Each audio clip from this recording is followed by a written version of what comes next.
El lenguaje es un sistema de signos orales, escritos o gestuales que a través de su significado y la relación permiten que las personas puedan expresarse para lograr el entendimiento con el resto.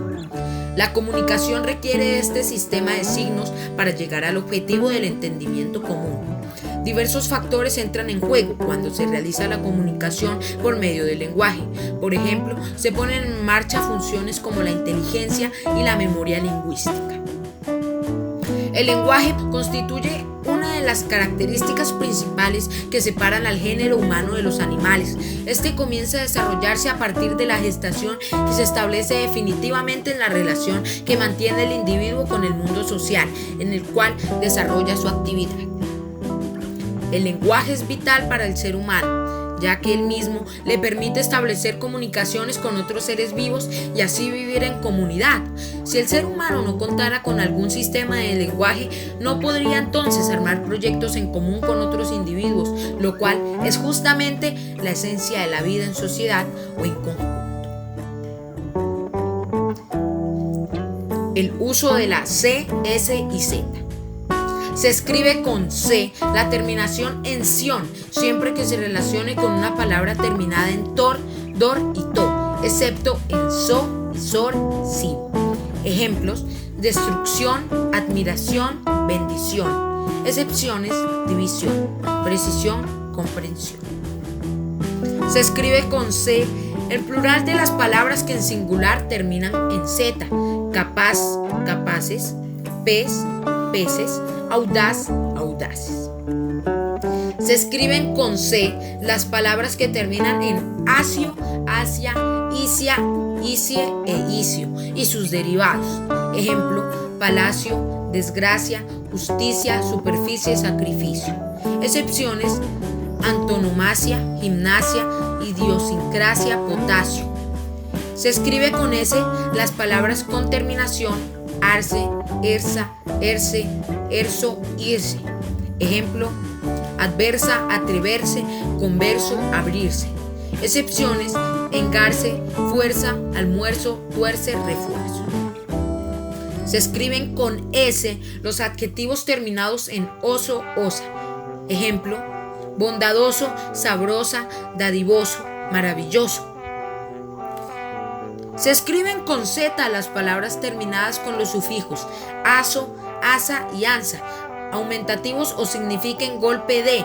Ejemplo: portazo, golazo, bocaza, andanza, balanza, templanza. Excepción: ganza. La hojarasca.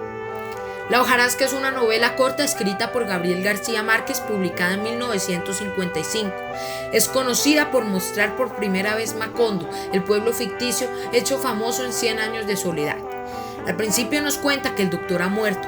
Era un doctor muy odiado por todo el pueblo, pues se negó a atender a los necesitados. La historia es narrada a través de los monólogos de 3 personajes de una misma familia: un viejo coronel, Isabel y el hijo de Isabel. El coronel, quien le había dado estadía al doctor en su casa, quería que lo enterraran y le hicieran un funeral digno, pero esto será bastante difícil, pues el pueblo no quería enterrarlo. En el transcurso de la historia nos cuentan mucho más sobre Macondo. Nos narra la historia cómo el doctor llegó a ser odiado por todo el pueblo. La empresa bananera asegura a todas las personas de la empresa y contratan a varios médicos de Macondo. Entre ellos estaba el doctor, pero después de un largo tiempo no se solicitaron los servicios de estos. Pero de pronto ocurrió un incidente en el cual todos debían colaborar para la curación de los enfermos. El doctor se negó a ayudar y con ello dio pie para que el odio fuera el ilustre que lo identificara en Macondo. La cultura de masas. La cultura de masas es un conjunto de objetos, bienes o servicios culturales producidos por las industrias culturales, los cuales van dirigidos a un público diverso. Los 3 pilares fundamentales de esta cultura son una cultura comercial, una sociedad de consumo y una institución publicitaria. Literatura americana en la segunda mitad del siglo XX. De nuevo, la guerra marca la ruta literaria. La Segunda Guerra Mundial supone un punto de inflexión tanto por los combates y sus consecuencias como por el Holocausto, uno de los grandes temas de la segunda mitad del siglo, así como la identidad de los judíos y su papel en Israel, asunto que dividirá políticamente la clase intelectual. El diario de Ana Frank, escrito durante esta época, puede ser visto como uno de los libros inaugurales de esta tendencia y Primo Levi como uno de sus máximos representantes. Surge el existencialismo con las obras de Jean-Paul Sartre ante la angustia de un error repetido, la falta de sentido de la vida y la libertad combativa que se opone a ella. Sobre los temas similares se reflexiona con El Principito o los libros de Albert Camus. Simone de Beauvoir añade la cuestión del feminismo y el papel de la mujer. Igualmente, Tennessee Williams traza el tema del género con su teatro. Boom latinoamericano. El boom latinoamericano es un fenómeno literario que surgió entre la década del 60 y de los 70 y que consistió en el afloramiento de la narrativa latinoamericana, con obras que se difundieron por todo el mundo, convirtiendo a sus autores independientes y relativamente jóvenes en íconos de la literatura.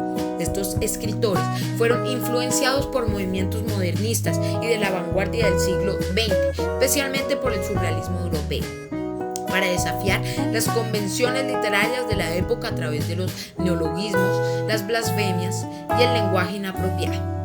La fusión entre la ficción y lo real generaba la duda en el lector, como el realismo mágico, que intentaba mostrar lo extraño como algo cotidiano.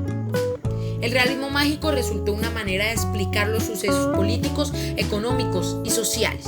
Los autores tomaron la voz callada del pueblo a fin de expresar sus sentimientos y sensaciones ante una realidad turbulenta y los sumergieron en relatos con tintes algo fantasiosos e irreales.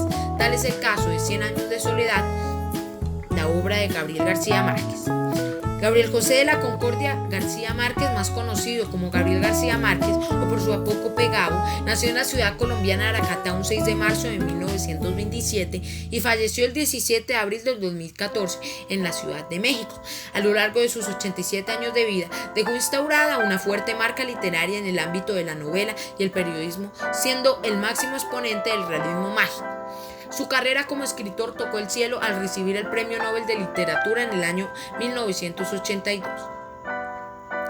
Contexto histórico y social de la literatura contemporánea en Colombia.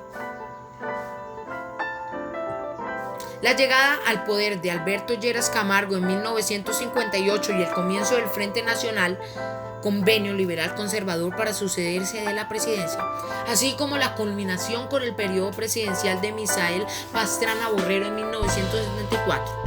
Las políticas restrictivas de los gobiernos para cumplir con las obligaciones generadas por créditos financieros adquiridos por el país, la violencia generada por la guerrilla, el paramilitarismo, el narcotráfico, la reelección como presidente de Álvaro Uribe Vélez. Características de la literatura contemporánea en Colombia. Entre los temas más abordados por la literatura contemporánea se pueden mencionar la historia. Algunos conflictos de la historia colombiana se convierten en temáticas literarias, las relaciones sentimentales, la corrupción, la ciudad, el arte, etc. La verdadera ignorancia no es la ausencia de conocimientos, sino el hecho de negarse a adquirirlos. Karl Popper. El lenguaje es el vestido del pensamiento.